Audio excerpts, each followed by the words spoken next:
और केतनो दहेज देई बेटी के बियाह बसे वो रहन के बतिया वो लहावन पापा जी।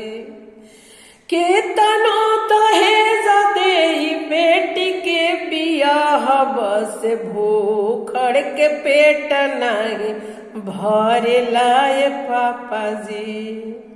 अरे भूखड़ के पेट नहीं भरे लाए पापा जी। दाना दाना तौर से बेटिया तोहार हो, दाना दाना तौर से बेटिया तोहार बोलिया जहरवा के बोला ले पापा जी। अरे के कर बतिये धारू हम धीरे जवाए पापा जी।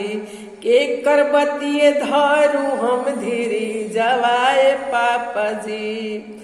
नैहरा में पेन्हत रहली रेशम के साड़िया लुगरी भइल बा महंगवाए पापा जी।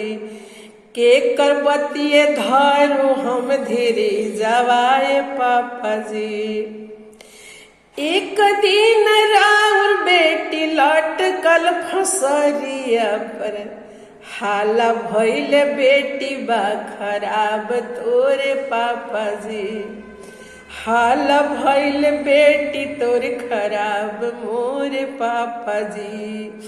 कवन विधाता ऐसन लिखले करमिया कि सपना दुलाम होई गईले पापा जी।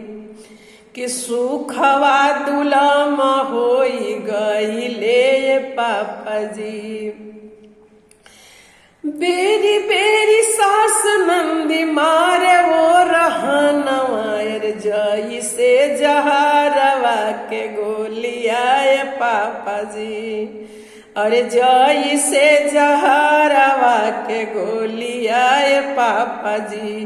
के कर बचन धारू हम धीरे जवाए पापा जी। कितना दर्द होता है जब ससुराल में बेटी को कष्ट होता है तो माँ बाप एक मछली के तरह तड़पते हैं। तो रिक्वेस्ट है कि बहू को बेटी बना के रखिए। धन्यवाद।